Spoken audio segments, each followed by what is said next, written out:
Okay, Andy Graham, Hobo Traveler. I'm in Orland, Indiana, and this is the Ask Andy show. I've been to 90 countries. I've traveled non-stop for 16 plus years. And my partner, Andrew, his wife just asked a question on chat, and I'm thinking on Skype I might as well answer it by video. Anabel wants to know how much I sleep every night. And I think she figured it out that Andrew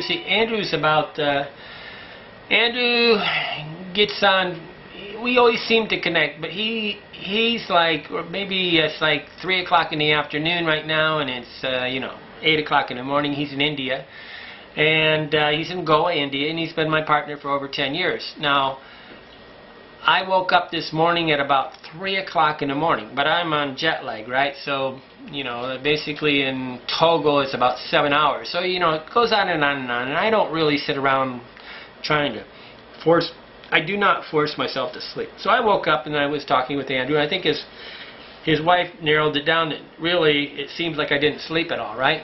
But what I do, and I sleep 7 hours every night.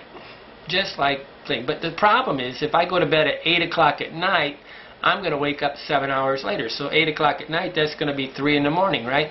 If I went to bed at 12 o'clock at night, I would wake up at 7 in the morning. So for me to wake up at 7, I need to go to bed at 12. Well, the problem is, and I think she's kind of identified it, is she realizes you're waking up very early in the morning, and why?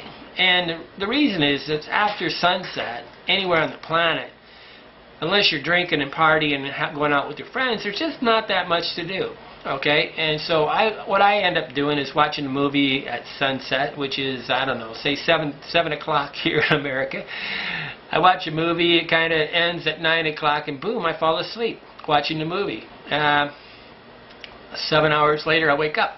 But I also can shorten that time because I always, for the last 30 years, have taken a nap every afternoon. Even when I was had 15 people work for me in my real estate company, I would go down in the basement, had a couch in my room, and I'd shut the door, lock it, and take a nap. And a lot of times I had to leave the place. I would say I have an appointment, and I had an appointment to go home to my house, lay down on the couch, and take a 2-hour nap. Or take an hour nap or a 20-minute nap. I think they call it power naps, right? But I believe in naps in the afternoon, and any of these hot tropical countries, I almost for sure take a nap because there's just nothing going on between 12 noon and 4 o'clock in the afternoon. It just come to a complete stop.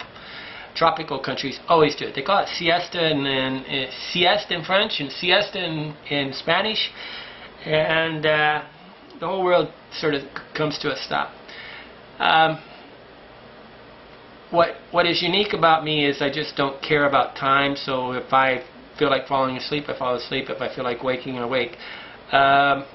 Most of my entertainment is sort of in my mind in a way, but generally during the day, like my mother's today, I've kind of maneuvered her into going to see a movie. Mom, what's the name of that movie? What's the name of the movie we're going to go watch? We're going to go to Auburn and watch a movie. I don't think my mother's probably been to a movie in a long time, a couple years. Right there on that paper about heaven. What's the name? Heaven Can Wait? No. So many hours in heaven. So many hours in heaven or something like that. It's some young kid dies, goes to heaven, comes back, and starts explaining to his family about, I don't know, something about, his grandparents and things like that. So my mother really wanted to see it. So we're going to go to Auburn at 11:30. So I had to get these videos done quick.